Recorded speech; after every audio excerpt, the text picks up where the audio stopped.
اما بعد فاعوذ باللہ من الشیطان الرجیم بسم اللہ الرحمن الرحیم وما خلقت الجن والانس الا لیعبدون اللہم صلی علی محمد وعلی آل محمد کما صلیت علی ابراہیم وعلی آل ابراہیم انک حمید مجید اللہم بارک علی محمد وعلی آل محمد کما بارکت علی ابراہیم وعلی آل ابراہیم انک حمید مجید۔ قرآن کریم کی اس آیت کریمہ میں اللہ پاک نے میرے اور آپ کے دنیا میں آنے کے مقصد کو بیان فرمایا۔ وما خلقت الجن والانس الا لیعبدون، فرمایا کہ میں نے جنات کو اور انسانوں کو اپنی عبادت کے لیے دنیا میں پیدا کیا۔ اللہ پاک نے ہم سے پہلے تقریباً 1.25 لاکھ انبیاء کرام علیہم الصلاۃ کی امتوں کو پیدا کیا۔ جس طرح اللہ تعالیٰ نے رسول اکرم صلی اللہ علیہ وسلم کو تمام انبیاء کا امام، تمام انبیاء کا سردار، تمام انبیاء سے افضل بنایا، تو اللہ پاک نے آپ کی امت کو تمام امتوں سے افضل اور بہتر فرمایا۔ اللہ پاک نے اس امت کے ساتھ خصوصی کرم، فضل اور احسان کا معاملہ فرمایا۔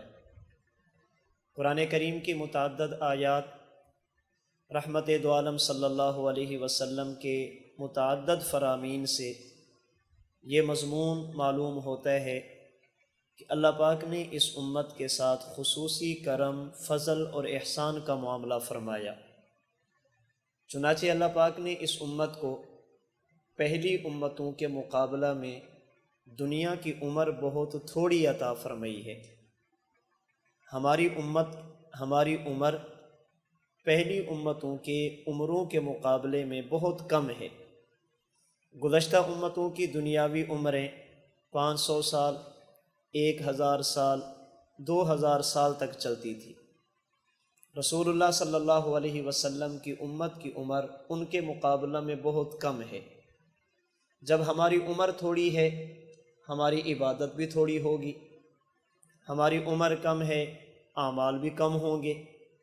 اللہ پاک نے کرم، فضل اور احسان فرمایا کہ ہمیں دنیا کی عمر تو بہت تھوڑی دی ہے، لیکن ہمیں چند ایسے اوقات عطا فرمائے، چند ایسے لمحات عطا فرمائے کہ اگر ہم ان میں صحیح معنی میں عبادت کریں تو تھوڑے وقت میں اللہ پاک زیادہ اجر اور ثواب عطا فرما دیتے ہیں۔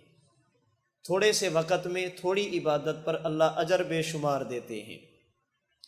اللہ نے جو اس امت کو اوقات عطا فرمائے، ان اوقات میں ایک وقت چند دنوں کے بعد شروع ہونے والا ماہ مبارک رمضان المبارک ہے۔ اللہ پاک نے یہ اس امت کو ایسی نعمت عطا فرمائی، ایام معدودات، جس کے دن بہت کم ہیں، گنتی کے چند دن ہیں، لیکن اگر انسان ان چند دنوں کو اللہ کے رسول صلی اللہ علیہ وسلم کی منشا کے مطابق گزار لے تو یہ انسان کو بہت بلندی پر لے جاتے ہیں۔ تھوڑے وقت میں اللہ پاک انسان کو اس پر اجر بہت زیادہ عطا فرماتے ہیں۔ رمضان المبارک کا مہینہ اللہ پاک کی طرف سے اہل ایمان کے پاس مہمان بن کر آتا ہے۔ رمضان المبارک کا مہینہ اللہ پاک کی طرف سے اہل ایمان کے پاس مہمان بن کر آتا ہے، اور شریعت مطہرہ پڑھنے سے یہ بات معلوم ہوتی ہے کہ جب بھی کسی مسلمان کے پاس کوئی مہمان آ جائے تو مسلمان کا حق بنتا ہے کہ اس مہمان کے حقوق کا خیال کرے، اس مہمان کو سنبھالے، اس مہمان کے حقوق کو ادا کرے۔ مہمان کے حق کیا ہوتے ہیں؟ مہمان کے بنیادی حقوق میزبان پر 3 ہوتے ہیں۔ نمبر 1، جب مہمان آنے لگے تو اس کا استقبال کرنا، اسے مرحبا کہنا، آنے پر اسے خوش آمدید کہنا۔ نمبر 2، جب تک مہمان رہے اپنی حیثیت اور مہمان کی شان کے مطابق اس کا اکرام کرنا، اس کی مہمان نوازی، عزت کرنا۔ نمبر 3، جب مہمان جانے لگے تو اچھے طریقے پر اسے رخصت اور الوداع کہنا۔ یہ کسی بھی مہمان کے 3 حق ہیں میزبان پر۔ آنے لگے تو استقبال کیا جائے، جب تک رہے تو اکرام کیا جائے، اور جب جانے لگے تو پھر اسے الوداع اور رخصت کیا جائے۔ رمضان المبارک کا مہینہ اللہ پاک کی طرف سے ہمارے پاس مہمان بن کے آنے والا ہے، تو ہمارے ذمے رمضان کے یہ 3 بنیادی حق ہیں۔ نمبر 1، آنے لگے تو اس کا استقبال کیا جائے۔ نمبر 2، جب تک رہے اس کا اکرام کیا جائے۔ اور نمبر 3، جب جانے لگے تو اچھے طریقے پر اسے رخصت اور الوداع کیا جائے۔ اگر کوئی بندہ کسی مہمان کے یہ 3 حق ادا کر دے، آنے پر استقبال، رہنے پر اکرام اور جانے پر الوداع، یہ مہمان جہاں بھی جائے گا میزبان کی تعریف کرے گا، جہاں بھی بیٹھے گا اچھے لفظوں میں اس کا تذکرہ کرے گا۔ اگر میں نے اور آپ نے رمضان کے یہ 3 حق ادا کر دیے، آنے پر اس کا استقبال کیا، جب تک رہے اس کا اکرام کیا، اور جب جانے لگے تو اسے اچھے طریقے پر رخصت اور الوداع کیا، یہ رمضان جہاں بھی جائے گا اچھے لفظوں میں ہمارا ذکر کرے گا، خواہ وہ دنیا ہو، خواہ وہ قبر ہو یا آخرت ہو، جہاں بھی ہم جائیں گے رمضان ہمارے ساتھ وفا والا معاملہ کرے گا۔ رمضان المبارک کا سب سے پہلا حق ہے اس کا استقبال کرنا۔ جیسے مہمان کے آنے پر استقبال کیا جاتا ہے، رمضان کے آنے پر بھی اس کا استقبال کرنا۔ یاد رکھنا، رمضان المبارک اللہ کی طرف سے ہمارے پاس مہمان ہے، یہ مہمان روحانی ہے، جسمانی نہیں ہے۔ جسمانی مہمان کے آنے پر استقبال اس کی حیثیت اور شان کے مطابق، روحانی مہمان کے آنے پر اس کا استقبال اس کی حیثیت اور شان کے مطابق۔ اگر مہمان جسمانی ہو، میزبان کیا کرتا ہے؟ راستہ صاف کرتا ہے، دیکھتا ہے کہ راستے میں ایسی چیز تو نہیں جو مہمان کے لیے تکلیف کا ذریعہ بنے، کوئی گڑھا تو نہیں ہے، کوئی ایسے کانٹے تو نہیں ہے جو مہمان کو لگ جائیں، کوئی ایسے پتھر وغیرہ تو نہیں ہے جو مہمان کے راستے میں رکاوٹ بنے۔ پھر غسل کرتا ہے، اچھا لباس پہنتا ہے، خوشبو لگاتا ہے، کیوں؟ میرے پاس میرے مہمان آ رہے ہیں۔ مہمان کے آنے پر، جسمانی مہمان کے آنے پر اپنے جسم کو پاک صاف کیا جاتا ہے، اپنے جسم کو تیار کیا جاتا ہے۔ رمضان المبارک کا مہینہ اللہ کی طرف سے ہمارے پاس روحانی مہمان ہے، اس کے آنے پر اپنی روح کو بیدار کیا جاتا ہے، اپنی روح کو پاک اور صاف کیا جاتا ہے، اپنی روح کو بنایا اور سجایا جاتا ہے۔ رحمت دو عالم صلی اللہ علیہ وسلم نے اپنے مبارک فرمان سے اور اپنے مبارک عمل سے، اپنے قول اور اپنے فعل سے، اپنی زبان اور اپنے اعمال سے رمضان المبارک کا استقبال فرمایا، اور صحابہ کرام رضی اللہ تعالی عنہم اجمعین کو سمجھایا کہ یہ آنے والا مہمان کتنا عظیم ہے۔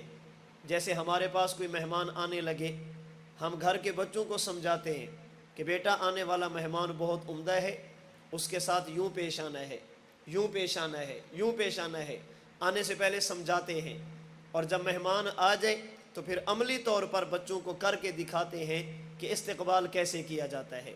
جناب رسول اللہ صلی اللہ علیہ وسلم نے رمضان المبارک کے آنے سے پہلے اپنے مبارک فرمان سے اور رمضان المبارک کے آنے پر اپنے مبارک عمل سے استقبال کر کے دکھایا کہ رمضان المبارک کا استقبال کیسے کرنا ہے۔ جہاں تک تعلق ہے حضور کے فرمان کی، جہاں تک تعلق ہے آپ کے مبارک فرمان کا، احادیث مبارکہ میں ہے جب رجب المرجب کا مہینہ شروع ہوتا، ابھی رمضان میں 2 ماہ باقی ہوتے، رسول اللہ صلی اللہ علیہ وسلم اللہ پاک سے دعا مانگ رہے ہیں، اللہم بارک لنا فی رجب و شعبان و بلغنا رمضان، اے اللہ رجب اور شعبان کو ہمارے لیے مبارک فرما اور ہمیں صحت و سلامتی کے ساتھ رمضان المبارک کی سعادتیں نصیب فرما۔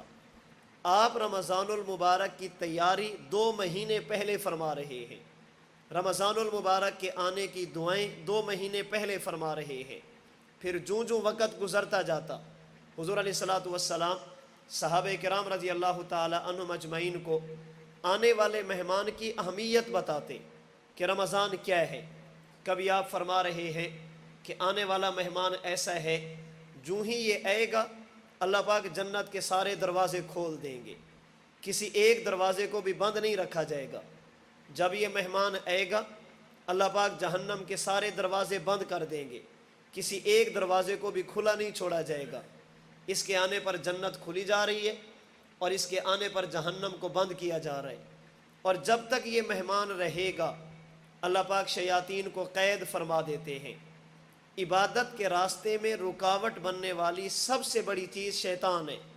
اللہ پاک رمضان کے چاند نظر آتے ہی شیاطین کو قید فرما دیتے ہیں۔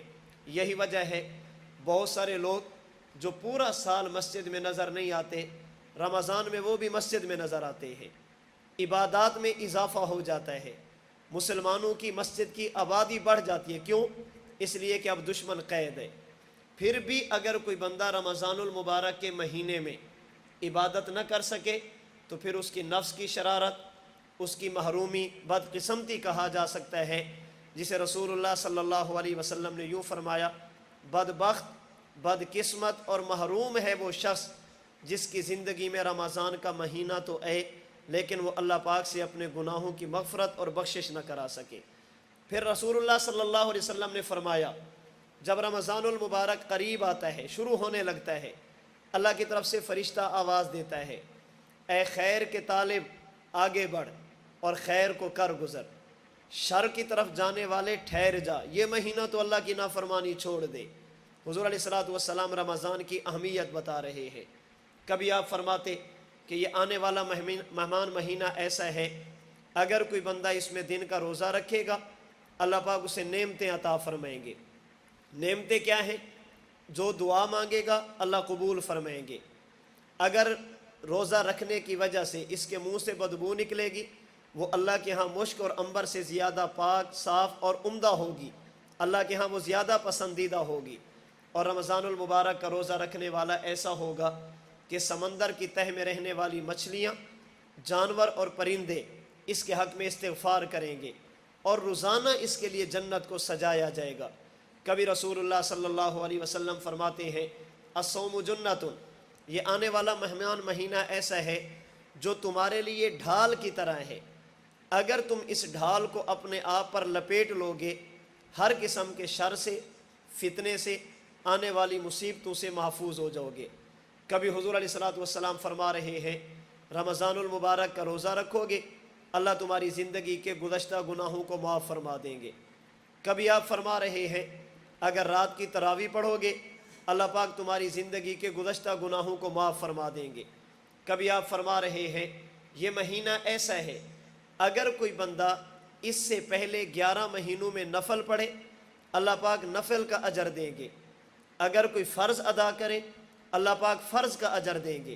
لیکن جب رمضان کا مہینہ آئے گا تم نفل پڑھو گے اللہ ثواب فرض کا دیں گے، اگر فرض ایک ادا کرو گے تو اللہ ثواب 70 کا عطا فرمائیں گے۔ کبھی حضور اس کی اہمیت بتا رہے ہیں کہ یہ ماہ مبارک ایسا ہے اگر کوئی بندہ اس مہینے میں اپنے حلال کی کمائی سے کسی روزے دار کا ایک روزہ افطار کروائے گا اللہ پاک اس کے گناہوں کو معاف فرما دیں گے، اسے جہنم سے آزاد فرما دیں گے، اور جتنا اجر و ثواب اللہ روزے رکھنے والے کو دیں گے اتنا اجر و ثواب اللہ افطار کرانے والے کو بھی دیں گے۔ صحابہ عرض کرتے ہیں یا رسول اللہ ہم میں سے ہر بندے کے پاس اتنی گنجائش نہیں کہ وہ روزے دار کا روزہ افطار کرا سکے۔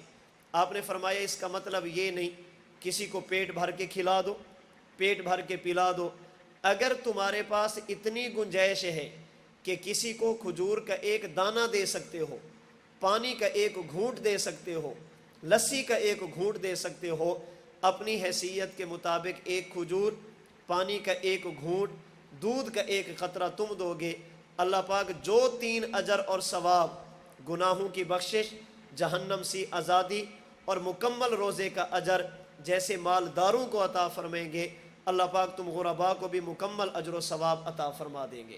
یہ رسول اللہ صلی اللہ علیہ وسلم رمضان المبارک کے آنے سے پہلے اس کا استقبال فرما رہے ہیں۔ اور اگر بات کی جائے عمل کی، حضور علیہ الصلوۃ والسلام رمضان المبارک کے استقبال فرماتے۔ احادیث مبارکہ کے مطابق حضور علیہ الصلوۃ والسلام شعبان المعظم کے مہینے میں رمضان المبارک سے پہلے کثرت کے ساتھ روزے رکھتے تھے، کثرت کے ساتھ روزے رکھتے تھے تاکہ اپنے آپ کو رمضان کے لیے تیار کیا جا سکے۔ آپ رات کو اٹھتے اور رات کا قیام فرماتے، رات کی عبادت فرماتے۔ تو رمضان المبارک کا سب سے پہلا حق اس کا استقبال کرنا، اپنی روح کو بیدار کرنا، اس کے آنے سے پہلے اپنی عبادات میں اضافہ کرنا۔ پھر جس طرح میں نے گزارش کی ہے، مہمان کے آنے پر صرف اپنے آپ کو بنایا اور سجایا نہیں جاتا، صرف راستے میں چونے نہیں بچھائے جاتے، یہ بھی دیکھا جاتا ہے کہ راستے میں کوئی رکاوٹ تو نہیں ہے، ایسی چیز تو نہیں ہے جس کی وجہ سے مہمان کو آنے میں تکلیف ہو، کوئی ایسا مسئلہ تو نہیں ہے کہ مہمان آئے اور اس رکاوٹ کی وجہ سے واپس چلا جائے یا ہمارے پاس آئے لیکن جو رحمتیں اور برکتیں ہم سمیٹنا چاہتے ہیں وہ حاصل نہ ہوں۔ سمجھدار میزبان وہ ہے جو مہمان کے راستے کی رکاوٹوں کو ختم کرتا ہے تاکہ اسے تکلیف نہ ہو، وہ ہمارے پاس آرام کے ساتھ ہے اور ہمیں زیادہ سے زیادہ فائدہ ہو۔ رمضان المبارک اللہ کی طرف سے ہمارے لیے مہمان، ہم نے عبادات کا اہتمام بھی کرنا ہے اور اس کے ساتھ ساتھ اپنے آپ کو ان چیزوں سے بچانا ہے جو رمضان المبارک کے آنے میں رکاوٹ بنتی ہے، رحمتوں کے راستے میں رکاوٹ بنتی ہیں، جن کی وجہ سے انسان اللہ کی طرف سے رحمتوں سے محروم رہتا ہے۔ وہ رکاوٹیں کیا ہیں؟ سب سے پہلی رکاوٹ جو رحمتوں کے نزول میں رکاوٹ بنتی ہے وہ ہے بدعقیدگی، عقیدے کے اندر گمراہ ہو جانا۔ یہ بدعقیدگی ایسی چیز ہے جو انسان کو رحمت خداوندی سے محروم کر دیتی ہے۔ جیسے اللہ پاک نے قرآن کریم کے 8ویں پارے میں فرمایا، لا تفتح لہم ابواب السماء، بدعقیدہ شخص کے اعمال اللہ پاک آسمان سے اوپر نہیں جانے دیتے، وہاں سے گندے کپڑے میں لپیٹ کر اس کے منہ پر مار دیا جاتا ہے۔ تو سب سے بڑی رکاوٹ بدعقید کی، اپنے عقائد کی اصلاح کرنا، اپنے عقائد کو درست کرنا۔ اگر کسی بندے کا عقیدہ ٹھیک نہیں، رمضان المبارک اگرچہ اس کے پاس آ جائے، وہ عبادات بھی کرتا رہے، اپنے آپ کو محنت اور مشقت میں بھی مبتلا کرے، لیکن رمضان المبارک کی برکات اور رحمتیں اس کو نصیب نہیں ہوں گی۔ اس کے ساتھ ساتھ اپنے آپ کو ان تمام چیزوں سے پاک اور صاف رکھنا جو رمضان المبارک کے راستے میں رحمت اور برکات میں رکاوٹ بنتی ہیں۔ ان میں بعض چیزیں ایسی ہیں جن کا تعلق انسان کے جسم کے ساتھ ہے، جسے ظاہری گناہ کہا جاتا ہے۔ اپنے آپ کو ان گناہوں سے بچانا اور رمضان المبارک کے آنے سے پہلے توبہ اور استغفار کرنا، گزشتہ گناہوں پر ندامت، آئندہ گناہ نہ کرنے کا عزم کرنا، اور رمضان المبارک کے آنے سے پہلے بیٹھ کر حساب لگانا، میرے ذمے نمازیں تو نہیں ہیں، میرے ذمے روزے تو نہیں ہیں، میرے ذمے زکوٰۃ تو نہیں ہے، میرے ذمے اللہ کے حقوق تو نہیں ہیں۔ اللہ پاک کے وہ حقوق جن کی قضا ہو سکتی ہے، رمضان المبارک کے آنے سے پہلے ان کی ادائیگی کی کوشش کرنا۔ اگر نہیں ہو سکتی تو ارادہ کرنا، اے اللہ آپ جب توفیق دیں گے میں نے ان چیزوں کو ادا کرنا ہے۔ نمازوں کا حساب لگیں، نمازوں کا حساب لگیں کہ میرے ذمے نمازیں کتنی رہتی ہیں، 1 سال کی، 2 سال کی، پھر اللہ کا نام لیں اور نمازوں کو ادا کرنا شروع کریں۔ ایک نماز کے ساتھ ایک بھی پڑھتے جائیں، 2 پڑھتے جائیں، 3 پڑھتے جائیں، انشاءاللہ کچھ عرصہ لگے گا، آپ کے ذمے جو نمازیں رہ گئی تھی وہ آپ کے ذمہ سے ساقط ہو جائیں گی۔ یہاں پر میں ایک مسئلہ واضح طور پر عرض کرتا چلوں، بعض لوگوں کو غلط فہمی ہوتی ہے کہ اگر کوئی بندہ جان بوجھ کر نماز چھوڑ دے اس کی قضا کی ضرورت نہیں ہے، اس کی قضا کی ضرورت نہیں ہے، توبہ اور استغفار کرے۔ یہ بات بالکل غلط ہے۔ جس طرح بھول کر نماز رہ جائے اس کی قضا ضروری، اگر کوئی بندہ سو جائے اور نماز رہ جائے اس کی قضا ضروری، اگر کوئی بندہ جان بوجھ کر نماز چھوڑ دے تو اس کی قضا بھی ضروری ہوگی۔ بعض لوگوں کو غلط فہمی ہوتی ہے، ایک بندے کے ذمے 50 سال کی نمازیں رہ گئی، اب وہ کیسے قضا کرے گا؟ ہم کہتے ہیں قرآن کریم احادیث مبارکہ پڑھنے سے ایک مسئلہ معلوم ہوتا ہے کہ اگر کوئی بندہ اخلاص کے ساتھ نیت درست کرنے کے بعد کسی عمل کو شروع کر دے لیکن اسے مکمل نہ کر سکے، پہلے دنیا سے چلا جائے، اللہ پاک اسے عمل کا اجر اور ثواب عطا فرما دیں گے۔ اخلاص کے ساتھ عمل کو شروع کر دے، للہیت کے ساتھ عمل کو شروع کر دے۔ ایک بندے کی نیت یہ ہے کہ میں نے یہ کام کرنا ہے، اب اگر زندگی نے وفا نہ کی، تھوڑا سا کام کیا، دنیا سے چلا گیا، اللہ پاک قیامت کے دن اجر و ثواب عطا فرما دیں گے۔ قرآن کریم کے 5ویں پارے میں ہے، اللہ پاک نے حکم دیا کہ وہ لوگ جو رسول اللہ صلی اللہ علیہ وسلم کا کلمہ پڑھ چکے ہیں، ان کے لیے ضروری ہے کہ مکہ سے مدینہ کی طرف ہجرت کریں۔ ایک صحابی بیمار ہیں، اپنے گھر والوں سے فرمایا میری چارپائی کو اٹھاؤ اور مجھے مدینہ کی طرف لے کر چلو، میں نے حضور کی خدمت میں جانا ہے۔ وہ رسا نے چارپائی کو اٹھایا، گھر سے باہر نکالا، ابھی تھوڑا سا سفر کیا تھا، اسرائیل ملک الموت آئے اور ان کی روح کو قبض کیا، وہ دنیا سے چلے گئے۔ اس پر بعض لوگوں نے باتیں کی کہ اسے تو ہجرت کا ثواب نہیں ملے گا، اسے تو ثواب نہیں ملے گا، یہ تو مدینہ پہنچے ہی نہیں ہے۔ اللہ پاک نے قرآن کریم کے 5ویں پارے میں فرمایا کہ جس بندے نے اخلاص کے ساتھ اللہ کی رضا کے لیے ہجرت شروع فرما دی، پھر وہ راستے میں موت اس کو آ گئی اور دنیا سے چلا گیا، اللہ پاک اسے ہجرت کا اجر و ثواب عطا فرما دیں گے، اس لیے کہ وہ چل پڑا تھا۔ مشہور واقعہ ہے، مسلم شریف حدیث مبارک کی کتاب میں مذکور ہے، بنی اسرائیل میں ایک شخص جس نے 100 بندوں کو قتل کیا، پھر توبہ کی نیت سے چل پڑا، کسی اللہ والے کی مجلس میں گیا، انہوں نے بتایا کہ فلاں جگہ پہ جاؤ، اس جگہ پر لوگ رہتے ہیں، ان کے ساتھ عبادت کرو اور توبہ کرو، اللہ تمہیں معاف فرما دیں گے۔ اب یہ بندہ یہاں سے چلا، ابھی راستے میں تھا، اسرائیل ملک الموت آئے اور ان کی روح کو قبض کیا۔ اب جنت کے فرشتے جنت کے رومال، جنت کے برتن لے کر آئے کہ ہم نے اس کی روح کو جنت میں لے کر جانا ہے، یہ جنتی ہے۔ جہنم کے فرشتے کہتے ہیں نا، ہم نے اسے جہنم کی طرف لے کر جانا ہے۔ جنت والوں سے پوچھا گیا ابھی جنت میں کیوں؟ کہنے لگے اس لیے کہ توبہ کی نیت سے چل پڑا تھا۔ جہنم والوں سے پوچھا گیا ابھی جہنم میں کیوں؟ کہنے لگے اس لیے کہ ابھی تک اس نے توبہ کی نہیں تھی، ابھی تک اپنی منزل پہ پہنچا نہیں تھا۔ اللہ پاک نے فرشتہ بھیجا، انہوں نے آ کر فیصلہ فرمایا یوں کرو کہ جس جگہ سے یہ چلا تھا اور جس جگہ پر جا رہا تھا، اس ساری زمین کی پیمائش کرو، اس زمین کی پیمائش کرو، اگر اس نے جو سفر طے کر لیا وہ زیادہ، جو رہ گیا تھا وہ کم، تو جنت والے فرشتے لے جائیں، اور اگر جو سفر طے کیا تھا وہ تھوڑا، جو رہ گیا ہے وہ زیادہ، تو جہنم والے فرشتے لے جائیں۔ حدیث مبارک میں ہے جو سفر اس نے طے کیا تھا وہ تھوڑا تھا، جو رہتا تھا وہ زیادہ تھا، عدل و انصاف کے مطابق اس بندے کو جہنم کے فرشتے لے کر جاتے، لیکن اللہ پاک نے زمین کو حکم دیا جو سفر طے کیا تھا وہ پھیل گئی اور جو سفر رہتا تھا وہ سمٹ گئی۔ جب ملائکہ نے پیمائش کی تو جو سفر طے کیا تھا وہ زیادہ نکلا، جو رہتا تھا وہ کم نکلا۔ اللہ پاک نے اس کی مغفرت کا فیصلہ فرما دیا۔ کیوں؟ اس لیے کہ وہ نیت ٹھیک کر کے چل پڑا تھا۔ اس لیے یاد رکھنا، اگر کسی بندے کے ذمے نمازیں رہ گئی ہیں، محض توبہ اور استغفار کافی نہیں، ان نمازوں کو قضا کرے۔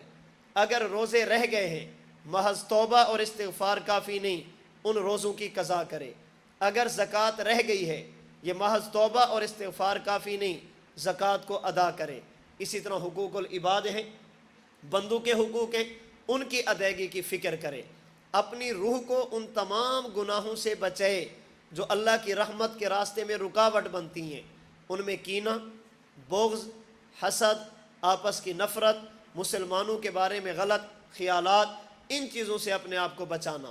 تو رمضان المبارک کے آنے سے پہلے ہم آج سے ہی اپنی روح کو بیدار کرنا شروع کریں، اپنی عبادات کو بڑھا دیں، اپنے معمولات میں اضافہ کر دیں، اللہ کی فرما برداری والے، اللہ کے رسول صلی اللہ علیہ وسلم کی فرما برداری والے اعمال ہم بڑھاتے چلیں۔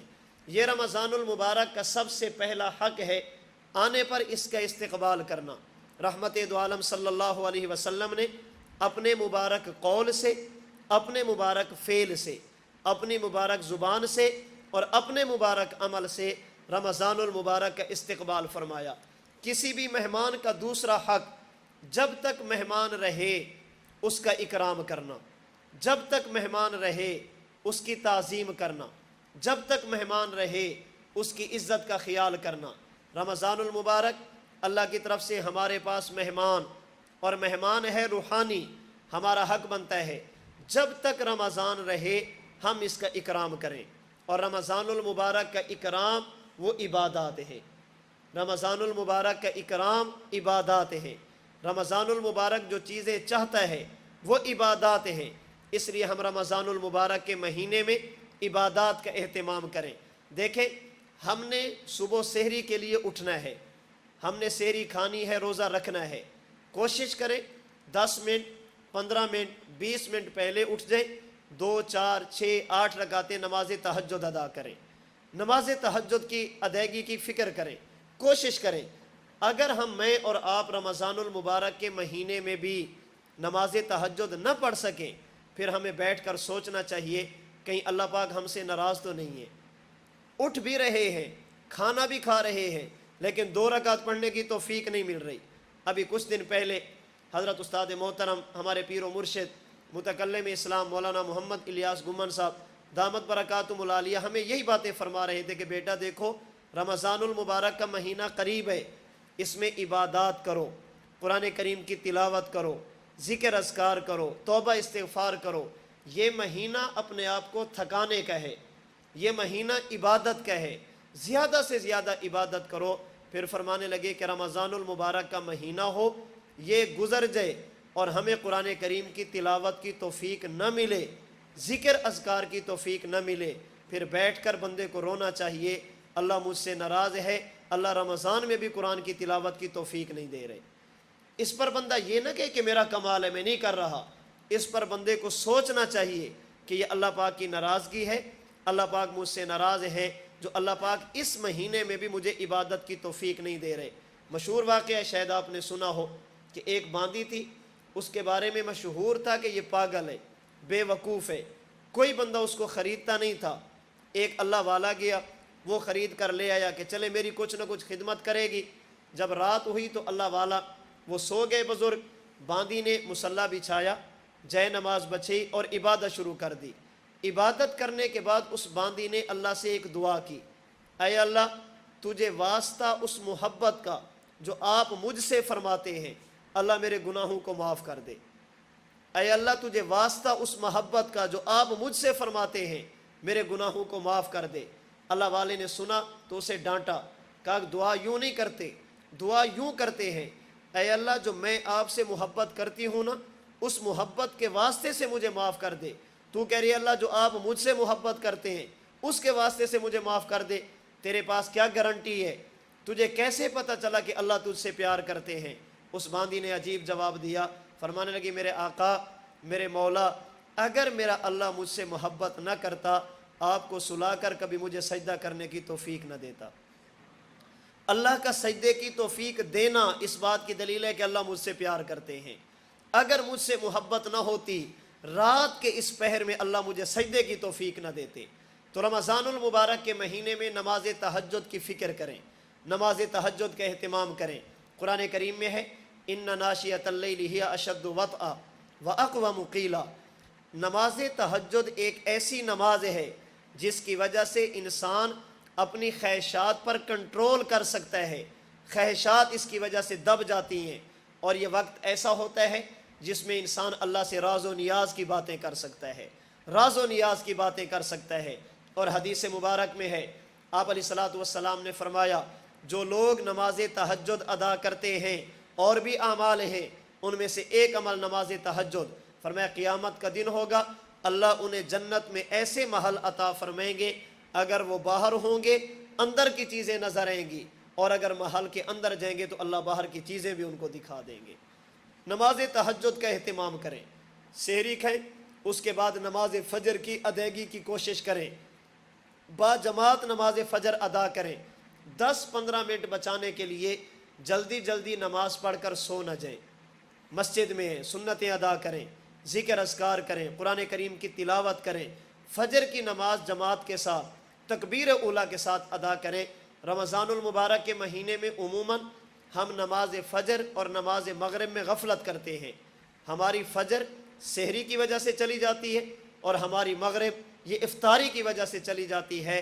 فجر کی نماز بھی جماعت کے ساتھ نہیں پڑھتے، اور مغرب کی نماز بھی جماعت کے ساتھ نہیں پڑھتے، کم از کم رمضان کا مہینہ تو ہم نماز یہ 5 وقت ادا کریں، جماعت کے ساتھ ادا کریں، تکبیر اولیٰ کے ساتھ ادا کریں، اور رمضان المبارک میں کوشش کریں قرآن کریم کی تلاوت کرنے کی، قرآن کریم کی تلاوت کا اہتمام فرمائیں۔ یہ رمضان شہر رمضان الذی انزل فیہ القرآن، یہ قرآن کے نزول کا مہینہ ہے، اللہ نے اس میں قرآن کریم کو نازل فرمایا، اس لیے اس ماہ مبارک میں زیادہ سے زیادہ قرآن کریم کی تلاوت کا اہتمام کریں۔ اگر زیادہ نہیں کر سکتے تو کوشش کریں پورے رمضان میں 1 مرتبہ قرآن کریم مکمل کریں، اور 4 صورتیں ایسی ہیں جن کو کبھی نہ چھوڑیں۔ نماز فجر کے بعد سورۃ یاسین پڑھیں، نماز مغرب کے بعد سورۃ الواقعہ پڑھیں، نماز عشاء کے بعد سورۃ الملک پڑھیں، اور جمعہ کے دن سورۃ الکہف کی تلاوت کریں۔ ان 4 صورتوں کو کبھی نہ چھوڑیں۔ اس کا فائدہ کیا ہوگا؟ احادیث مبارکہ کے مطابق جو بندہ نماز فجر کے بعد سورہ یاسین کی تلاوت کرتا ہے، اللہ سارے دن کے کام اس کے بنا دیتے ہیں، اللہ سارے دن کے کام آسان فرما دیتے ہیں۔ نماز مغرب کے بعد واقعہ پڑھے، اللہ پاک اسے غربت سے، فقر و فاقہ سے، محتاجی سے بچا لیتے ہیں۔ نماز عشاء کے بعد سورۃ ملک پڑھے، اللہ پاک قبر کے عذاب سے بچا لیتے ہیں، اور جمعہ کے دن سورۃ الکہف کی تلاوت کرے، اللہ پاک اس بندے کو ہر قسم کے فتنے سے محفوظ فرما لیتے ہیں۔ اب بتائیں بچا کیا ہے؟ اگر ہم یاسین پڑھیں تو دن کے کام بنیں، ہم واقعہ پڑھیں تو غربت ختم ہو، عشاء پڑھیں تو قبر کے عذاب سے بچیں، سورۃ الکہف پڑھیں تو فتنوں سے بچ جائیں۔ اس کے بعد رہتا کیا ہے؟ اللہ کے نبی نے ان 4 صورتوں کی وجہ سے ہماری دنیا کے معاملات بھی حل فرما دیے، اللہ کے نبی نے قبر کے معاملات بھی حل فرما دیے، اور حضور نے آخرت کے معاملات بھی حل فرما دیے۔ زیادہ سے زیادہ قرآن کریم کی تلاوت کا اہتمام فرمائیں، راتوں کو اٹھنے کا اہتمام فرمائیں۔ رسول اکرم صلی اللہ علیہ وسلم رمضان المبارک میں کتنی عبادت کرتے؟ سیدہ عائشہ رضی اللہ تعالی عنہا کی روایت فرماتے جب رمضان کا چاند نظر آتا اس وقت سے لے کر عید کا چاند نظر آنے تک اللہ کے نبی رات کو بستر پر آرام نہیں فرماتے تھے، ساری رات عبادت فرما رہے ہیں۔ جوں وقت گزرتا جاتا آپ کی عبادت میں اضافہ ہوتا جاتا، جوں وقت گزرتا جاتا آپ مزید اپنے آپ کو مشقت میں ڈالتے۔ میں ایک بات عرض کرنے لگا ہوں، ہمارا عقیدہ ہے اللہ کے نبی معصوم تھے، ہمارا عقیدہ ہے نبی کی زندگی میں کسی قسم کا گناہ نہیں ہے، ہمارا عقیدہ ہے اللہ کے نبی جب قبر میں جاتے ہیں نبی سے قبر میں سوال نہیں ہوتے، ہمارا عقیدہ ہے قیامت کے دن اللہ کے نبی جب اللہ کی بارگاہ میں جائیں گے نبی سے نبی کی زندگی کے بارے میں حساب و کتاب نہیں ہوگا، نبی سے ایک بات پوچھی جائے گی، ماذا اجبتم، تمہیں جو میں نے دین دے کر بھیجا تھا تم نے امت کو پہنچایا تھا؟ اگر پہنچایا تھا تو امت نے جواب کیا دیا تھا؟ نبی کی زندگی کے بارے میں نبی سے حساب نہیں ہوگا، نہ قبر میں نہ قیامت کے دن۔ اللہ اپنے نبی کو معصوم بناتے ہیں، نبی کی زندگی میں کسی قسم کا گناہ نہیں ہوتا، اللہ اپنے نبی کو ہر قسم کے گناہ سے بچاتے ہیں۔ وہ نبی معصوم ہو کر اتنی عبادت کرتا ہے، مجھے اور آپ کو کتنی کرنی چاہیے؟ وہ پیغمبر جس کی وجہ سے پوری کائنات کو بنایا گیا، وہ پیغمبر جس کی وجہ سے زمین کو پستی، آسمان کو بلندی ملی، سورج چاند اور ستاروں کو روشنی ملی، سمندر کے پانی کو روانی ملی، انبیاء کو نبوت ملی، اولیاء کو ولایت ملی، مجھے اور آپ کو وجود اور ایمان ملا، ہمیں رمضان اور قرآن ملا۔ وہ نبی ساری رات کھڑے ہو کر عبادت کر رہے ہیں، مجھے اور آپ کو کتنی عبادت کرنی چاہیے یہ فیصلہ میں اور آپ خود کریں۔ ہمارا تو سننا گناہ والا، ہمارا بولنا گناہ والا، ہمارا دیکھنا گناہ والا، ہمارا سوچنا گناہ والا، ہم تو گناہوں کے ماحول میں رہتے ہیں، ہمیں مزید عبادت کا اہتمام کرنا چاہیے۔ اور پھر اگر بات ہم اپنے اکابرین کی کریں، اپنے اسلاف کی کریں، جب رمضان المبارک کا مہینہ آتا ہمارے بزرگ کتنی عبادت کرتے، کتنی اللہ کی عبادت کرتے۔ حضرت امام ابو حنیفہ نعمان بن ثابت رحمۃ اللہ علیہ کے بارے میں آتا ہے رمضان المبارک کا چاند نظر آنے سے لے کر عید الفطر کا چاند نظر آنے تک امام صاحب رحمۃ اللہ علیہ 61 مرتبہ قرآن کریم مکمل کرتے تھے۔ 60 اور 1 61، یہ صرف قرآن ہے، ذکر اس کے علاوہ، نوافل اس کے علاوہ، دیگر معمولات اس کے علاوہ یہ امام صاحب کے صرف قرآن کریم ہیں جو 61 مرتبہ آپ رمضان المبارک کے مہینے میں قرآن کریم مکمل کرتے۔ حافظ ابن حجر اسقلانی رحمۃ اللہ علیہ نے ہدی الساری مقدمہ فتح الباری میں لکھا، رمضان المبارک کا چاند نظر آتا، حضرت امام بخاری رحمۃ اللہ علیہ اپنی مسجد میں ہوتے، آپ کے شاگرد، آپ کے مقتدی، آپ کے مرید آپ کے پاس مسجد میں اکٹھے ہوتے۔ حضرت امام بخاری رحمۃ اللہ علیہ انہیں نماز تراویح میں قرآن کریم سناتے۔ توجہ رکھیے، حضرت امام بخاری رحمۃ اللہ علیہ اپنے مقتدیوں کو نماز تراویح میں قرآن کریم سناتے، اور کتنا سناتے؟ ابن حجر اسقلانی رحمۃ اللہ علیہ فرماتے ہیں آپ ایک رکعت میں 20 آیتوں کی تلاوت کرتے، ایک رکعت میں 20 آیتوں کی تلاوت فرماتے۔ نماز تراویح سے فارغ ہوتے، شاگرد گھروں کو چلے جاتے، حضرت امام بخاری رحمۃ اللہ علیہ اپنے گھر میں جاتے، نماز تہجد کے لیے کھڑے ہوتے، اور نماز تہجد میں کبھی 10 پارے پڑھتے اور کبھی 15 پارے پڑھتے۔ تراویح کے بعد نماز تہجد میں 10 پارے 15 پارے، پھر آپ سحری فرماتے، نماز فجر ادا فرماتے، اپنے دیگر معمولات کے ساتھ ساتھ اپنے اور کام کاج بھی کرتے اور قرآن کریم بھی پڑھتے رہتے، قرآن کریم بھی پڑھتے رہتے۔ حافظ ابن حجر اسقلانی رحمۃ اللہ علیہ لکھتے ہیں مؤذن افطاری کا اعلان بعد میں کرتا تھا، امام بخاری رحمۃ اللہ علیہ قرآن کریم پہلے مکمل فرماتے تھے۔ یعنی صبح سے لے کر شام تک ایک دن میں ایک قرآن کریم پڑھ رہے ہیں، اور نماز تہجد میں اگر 10 پارے روزانہ پڑھیں تو رمضان المبارک کے مہینے میں تہجد میں آپ 10 مرتبہ قرآن پڑھتے تھے، اور اگر 15 روزانہ پڑھیں تو نماز تہجد میں 15 قرآن کریم تلاوت کرتے تھے۔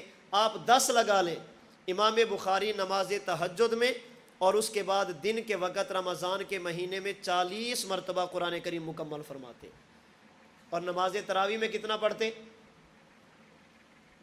ایک رکعت میں 20 آیتیں، ایک رکعت میں 20 آیتوں کی تلاوت کرتے۔ اب میں ایک مسئلہ سمجھانے لگا ہوں۔ حضرت امام بخاری رحمۃ اللہ علیہ ایک رکعت میں آیتیں پڑھتے ہیں 20۔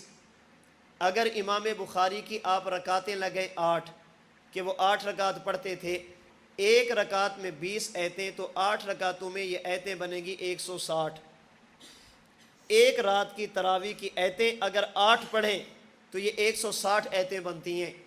30 راتیں تک امام بخاری روزانہ 160 آیتیں پڑھتے رہیں تو یہ پورے مہینے کی نماز تراویح کی آیتیں بنتی ہیں 4800۔ اس کا معنی یہ کہ امام بخاری کا قرآن کریم تراویح میں مکمل نہیں ہو رہا۔ اگر 8 پڑھیں تو نماز تراویح میں قرآن مکمل نہیں ہے، اور اگر امام بخاری ایک رکعت میں آیتیں پڑھیں 20 اور رکعتیں بھی پڑھیں 20، ایک رات کی آیتیں بنتی ہیں 400، اور اگر 30 راتوں تک یوں چلتے رہیں تو یہ 30 راتوں کی آیتیں بنتی ہیں 12000۔ اس کا معنی یہ ہے کہ امام بخاری رحمۃ اللہ علیہ تقریباً 2 مرتبہ قرآن کریم تراویح میں مکمل فرماتے۔ اور مسئلہ یہی ہے اگر کوئی بندہ نماز تراویح میں قرآن آہستہ پڑھتا ہو، زبان کا مسئلہ ہو، اس کے لیے سنت یہ ہے کہ کم از کم 1 مرتبہ قرآن کریم مکمل کرے، اور اگر کسی بندے کی رفتار ٹھیک ہو، زبان چلتی ہو، اس کا حق بنتا ہے کہ 2 مرتبہ قرآن کریم مکمل کرے۔ تو کیا خیال ہے، امام بخاری تہجد میں 10 قرآن پڑھ رہے ہیں، دن کے اندر رمضان میں 30 قرآن پڑھ رہے ہیں، تو تراویح میں 1 بھی نہیں پڑھتے ہوں گے؟ اس کا معنی یہ کہ امام بخاری تراویح 20 رکعت پڑھتے تھے، 8 نہیں پڑھتے تھے۔ یہی مسئلہ ہے شریعت کا، یہی مسئلہ ہے رمضان المبارک میں تراویح کی رکعتیں 20۔ اللہ کے رسول صلی اللہ علیہ وسلم نے 20 پڑھی ہیں۔ مصنف ابن ابی شیبہ کی حدیث، سنن الکبریٰ بیہقی کی حدیث، مسند عبد بن حمید کی حدیث، تاریخ جرجان کی حدیث، اللہ کے نبی نے نماز تراویح کی رکعتیں 20 پڑھی ہیں۔ حضرت عمر، حضرت عثمان، حضرت علی المرتضیٰ، حضرت عبداللہ بن مسعود، حضرت ابی بن کعب رضی اللہ عنہم اجمعین، یہ ائمہ تھے جو نماز تراویح پڑھانے والے۔ ان کے دور میں بھی تراویح 20 رکعت پڑھی جاتی تھی۔ اس لیے جس طرح ہم روزہ رکھتے ہیں اور پورا رکھتے ہیں، ادھورا نہیں رکھتے، ہمیں چاہیے کہ ہم رمضان المبارک کے مہینے میں نماز تراویح پڑھیں اور پڑھیں، اور پوری تراویح 20 رکعت ہے، 20 تراویح سے کم نہیں پڑھنی۔ تو یہ حضرات وہ ہیں جو قرآن کریم کی اتنی تلاوت کرتے۔ امام صاحب 61 مرتبہ قرآن کریم، اور امام بخاری تقریباً 42 مرتبہ قرآن کریم رمضان المبارک کے مہینے میں مکمل کر رہے ہیں۔ ہمارے ایک چکوال کے دوست ہیں، وہ ایک دن فرمانے لگے کہ مولانا میں یہ بات پڑھتا بھی تھا، سنتا بھی تھا، بیان بھی کرتا تھا کہ امام صاحب رحمۃ اللہ علیہ ساری رات کھڑے ہو کر قرآن پڑھتے تھے، امام بخاری ساری رات کھڑے ہو کر قرآن پڑھتے تھے، لیکن ذہن میں ایک سوال آتا تھا، دل میں ایک خیال ابھرتا تھا، یار یہ ساری رات عبادت کرتے تھے، تھکتے نہیں تھے؟ انہیں تھکاوٹ نہیں ہوتی تھی؟ انہیں نیند نہیں آتی ہوگی؟ اکتاہٹ نہیں ہوتی ہوگی؟ فرماتے ایک دن میں عشاء کی نماز پڑھا کے نکلا مسجد سے، گھر جانے لگا تو میں نے اپنی مسجد کے قریب گلی اور کونے میں ایک بندے کو دیکھا جو اپنا موبائل فون اپنے کان سے لگا کر کسی سے بات کر رہا تھا۔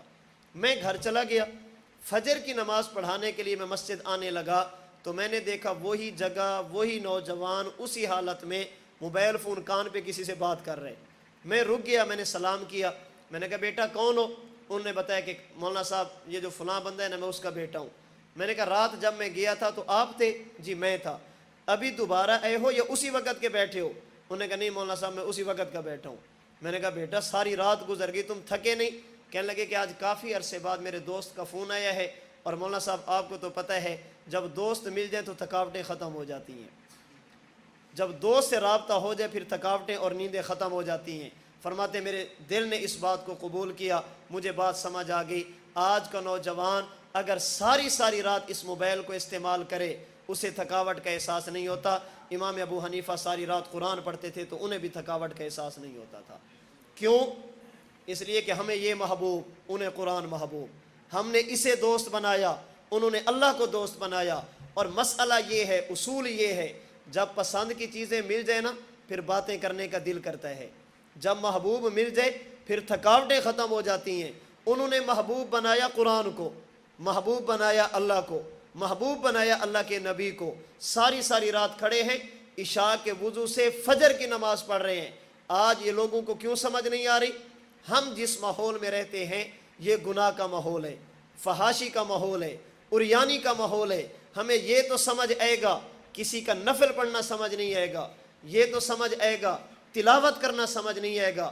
اگر کوئی بندہ ساری رات موبائل فون استعمال کرے، کوئی بندہ یہ نہیں کہتا یار اس کو نیند نہیں آتی، اس کے گھر والے نہیں ہیں، اس کی بیوی بچے نہیں ہیں، ان کے حقوق نہیں ہیں۔ کیوں؟ اس لیے کہ ہمیں یہ سمجھ آ گیا۔ اور اگر ہم یہ کہیں امام ابو حنیفہ نے 40 سال تک عشاء کے وضو سے فجر کی نماز ادا کی، کہتے تھکتے نہیں تھے، نیند نہیں آتی تھی، سوتے نہیں تھے؟ بابا جب بندے کو پسند کی چیزیں مل جائیں پھر تھکاوٹیں ختم ہو جاتی ہیں، نیندیں ختم ہو جاتی ہیں۔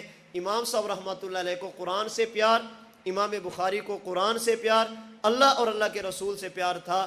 وہ ساری رات کھڑے ہو کر بھی عبادت کرتے تھے، انہیں تھکاوٹ کا احساس نہیں ہوتا تھا۔ تو ہم رمضان المبارک کا اکرام کریں، قرآن کریم کی تلاوت کریں، رسول اکرم صلی اللہ علیہ وسلم پر درود پاک پڑھیں۔ بالخصوص اللہ کے رسول صلی اللہ علیہ وسلم نے 4 چیزوں کا حکم دیا، ہم ان پر عمل کرنے کی کوشش کریں۔ نمبر 1 پہلا کلمہ طیبہ، نمبر 2 استغفار، نمبر 3 اللہ پاک سے جنت کا سوال، اور نمبر 4 جہنم سے پناہ۔ یہ 4 کام اس مہینے میں کثرت کے ساتھ کرنے ہیں، کثرت کے ساتھ کرنے ہیں۔ اگر اکٹھے کہنا چاہیں تو ایک ہی جملے میں کہہ سکتے ہیں، لا الہ الا انت نستغفرک ونتوب الیک نسألک الجنہ ونعوذ بک من النار۔ اللہ ہم تیرے علاوہ کسی کو معبود نہیں سمجھتے، ہم تیرے علاوہ کسی کو سجدہ نہیں کرتے، ہم تیرے علاوہ کسی کو خالق، مالک اور رازق نہیں مانتے۔ لا الہ الا انت، ہمارا سب کچھ تو ہے۔ نستغفرک ونتوب الیک، اے اللہ ہم گزشتہ گناہوں پر معافی مانگتے ہیں، آئندہ گناہ نہ کرنے کا ارادہ کرتے ہیں۔ اللہ ہماری توبہ، آج کے بعد تیری نافرمانی نہیں کریں گے۔ نسألک الجنہ، اے اللہ ہم آپ سے جنت مانگتے ہیں۔ ونعوذ بک من النار، اللہ جہنم سے پناہ مانگتے ہیں۔ اٹھتے بیٹھتے ان 4 کلمات کا کثرت کے ساتھ ورد کرتے رہیں، کلمہ طیبہ، استغفار، اللہ سے جنت کا سوال اور جہنم سے پناہ۔ یہ رمضان المبارک کا اکرام ہے۔ جب تک رمضان رہے اپنے آپ کو عبادات میں کھپا دیں، اپنے آپ کو عبادات میں لگا دیں۔ ایک بات میں یہاں مزید بھی واضح کرتا چلوں، رمضان المبارک جب تک رہے ہم عبادات کا اہتمام کریں، یہ رمضان کا اکرام ہے، لیکن رمضان کا اصل اکرام یہ ہے کہ ہم رمضان میں گناہ نہ کریں، رمضان میں گناہ نہ کریں، اللہ کی نافرمانی نہ کریں، اللہ کے رسول صلی اللہ علیہ وسلم کی نافرمانی نہ کریں۔ مہمان آپ کے پاس آ گیا، آپ اسے کھلا بھی رہے ہیں، پھر ساتھ ساتھ اسے تکلیف بھی دے رہے ہیں۔ آپ کے پاس آ گیا، آپ پلا بھی رہے ہیں، ساتھ ساتھ اسے تکلیف بھی دے رہے ہیں۔ اسے کھانا پینا یاد نہیں رہے گا، تکلیف یاد رہے گی۔ تکلیف کے بعد کھانا پینا بھول جاتا ہے۔ مہمان کو آپ زیادہ نہ کھلائیں لیکن تکلیف نہ دیں، مہمان آپ سے خوش ہو کر جائے گا۔ رمضان میں 5 وقت کی نماز ادا کریں، دن کا روزہ رکھیں، رات کی تراویح پڑھیں، اپنے معمولات پورے کریں۔ نوافل نہیں پڑھتے نہ پڑھیں، کم از کم رمضان کے مہینے میں گناہ نہ کریں، اللہ کی نافرمانی نہ کریں۔ یہ نہیں کبھی کوئی غلط چیز دیکھ رہے ہیں، کیوں؟ ٹائم پاس کر رہا ہوں۔ غلط چیز سن رہے ہیں، کیوں؟ ٹائم پاس کر رہا ہوں۔ گپ شپ لگا رہے ہیں، غلط، کیوں؟ ٹائم پاس کر رہا ہوں۔ رمضان یہ ٹائم پاس کرنے کے لیے نہیں، یہ رمضان سیزن ہے، نیکیوں کا سیزن۔ جب سیزن ہو تو اسے ضائع نہیں کیا جاتا، اسے ٹائم پاس کے طور پر نہیں گزارا جاتا، اسے زیادہ سے زیادہ قیمتی بنایا جاتا ہے۔ احادیث مبارکہ کے مطابق جو بندہ رمضان المبارک کے مہینے میں روزہ بھی رکھے، رمضان کے مہینے میں تکلیف بھی برداشت کرے، رمضان کے مہینے میں بھوک اور پیاس بھی برداشت کرے، لیکن گناہ کو نہ چھوڑے، اللہ کو اس کی بھوک اور پیاس کی کوئی ضرورت نہیں ہے۔ بھوک اور پیاس کی کوئی ضرورت نہیں۔ کہتے ایک بزرگ تھے، وہ جا رہے تھے، چلتے چلتے چند نوجوان کھڑے تھے کسی جگہ پر، تو بزرگ نے ان کے قریب جا کر کسی نلکے سے پانی پی لیا۔ تو نوجوانوں نے پوچھ لیا، رمضان کا مہینہ تھا، بابا جی آپ کا روزہ نہیں ہے؟ بابا جی فرمانے لگے میرا روزہ ہے۔ انہوں نے کہا آپ نے تو پانی پیا ہے۔ انہوں نے کہا میرا روزہ ہے، بس صرف کھا اور پی لیتا ہوں، باقی کچھ نہیں کرتا۔ نہ میں غلط دیکھتا ہوں، نہ میں غلط بولتا ہوں، نہ میں غلط سنتا ہوں، نہ میں غلط سوچتا ہوں، نہ غلط پکڑتا ہوں، نہ غلط چلتا ہوں۔ گناہ نہیں کرتا، اللہ کی نافرمانی نہیں کرتا۔ بیمار ہوں، عمر زیادہ ہے، روزہ رکھ نہیں سکتا، بھوک مجھ سے برداشت نہیں ہوتی، میرا روزہ ہے لیکن صرف کھاتا اور پیتا ہوں۔ پھر بزرگ نے نوجوانوں سے پوچھا آپ کا روزہ ہے؟ تو انہوں نے سر جھکا کر کہا کہ بابا جان ہم صرف کھاتے اور پیتے نہیں ہیں، ہمارا روزہ ہے صرف کھاتے اور پیتے نہیں ہیں، غلط دیکھتے بھی ہیں، غلط سنتے بھی ہیں، غلط بولتے بھی ہیں، غلط پکڑتے بھی ہیں، غلطی کی طرف چلتے بھی ہیں، غلط سوچتے بھی ہیں، سب کچھ کرتے ہیں، صرف کھانا اور پینا چھوڑ دیتے ہیں۔ بزرگ فرمانے لگے بیٹا پھر میرا اور آپ کا روزہ تو برابر ہوا، نہ اجر مجھے ملنا ہے نہ اجر تمہیں ملنا ہے۔ میں نے کھانا پینا شروع کیا، گناہ چھوڑے، تم نے کھانا پینا چھوڑے، گناہ شروع کر دیے، نہ اجر تمہیں ملے گا نہ اجر مجھے ملے گا۔ میں ایک بات بڑے درد دل سے آپ کے سامنے رکھتا ہوں، اگر رمضان کا مہینہ ہو، رمضان المبارک کا مہینہ ہو، دن کے 1-2 بجے ہوں، میں اپنے کمرے میں اکیلا بیٹھا ہوں، مجھے پیاس لگی ہے، سخت تکلیف ہو رہی ہے، میرے سامنے پانی پڑا ہے، میں پینا چاہوں تو پی سکتا ہوں، کوئی دیکھنے والا نہیں، کوئی روکنے اور ٹوکنے والا نہیں، لیکن میں کبھی پانی نہیں پیوں گا، کیوں؟ میرا اللہ ناراض ہوگا۔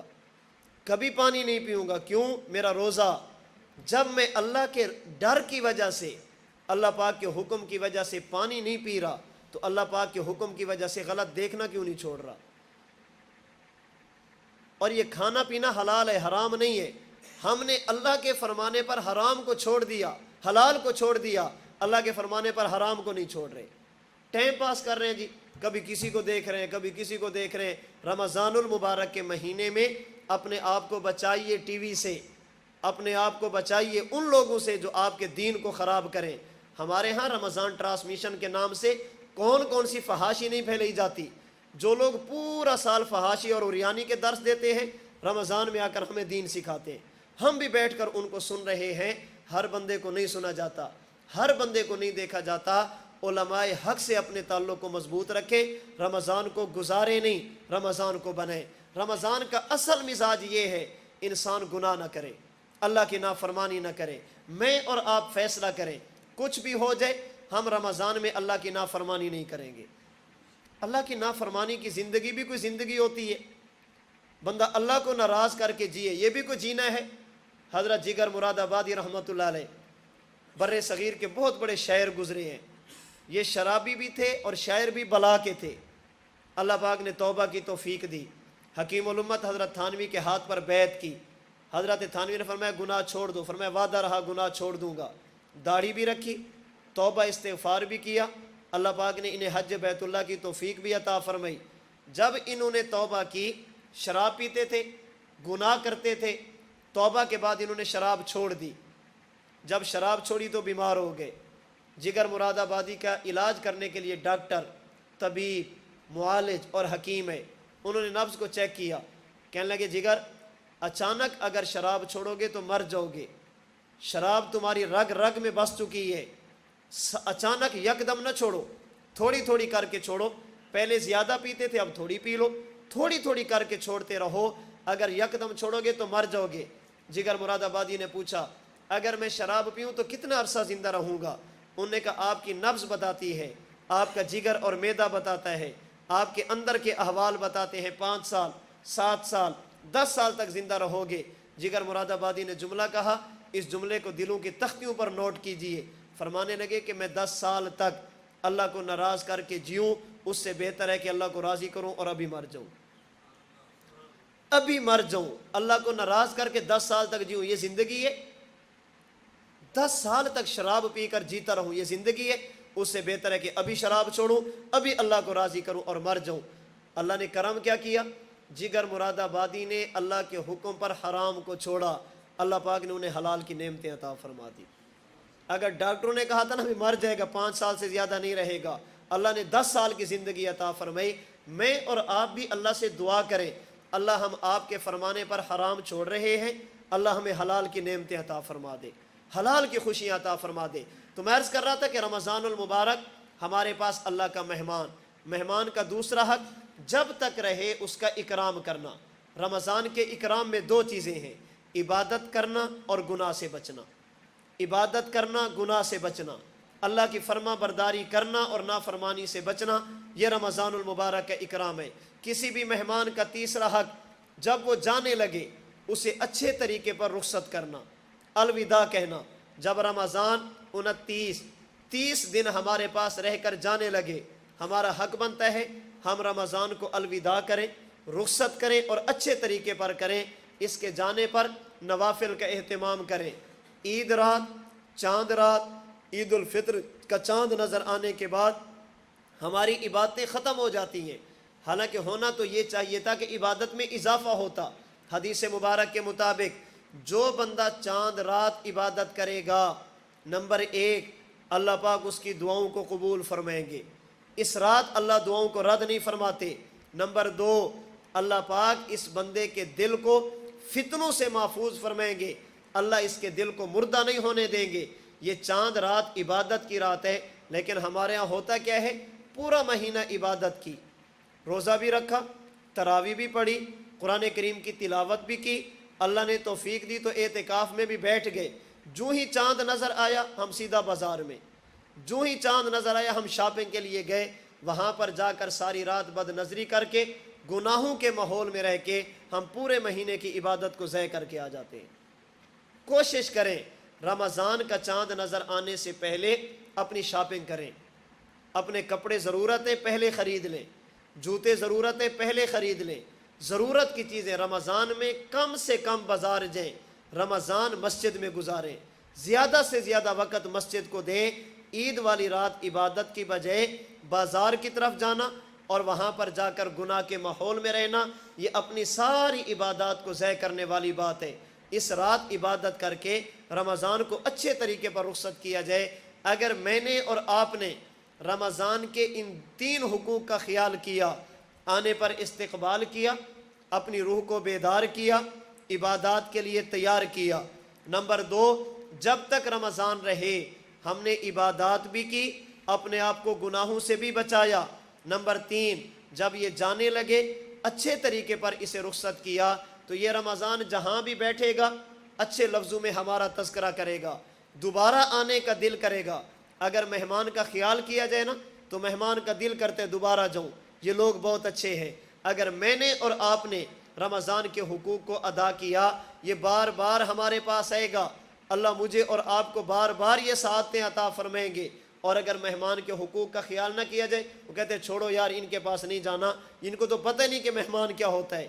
رمضان پھر ہمارے پاس نہیں آئے گا، اگر آئے گا تو رحمتیں اور برکتیں اس سے میں اور آپ محروم ہوں گے۔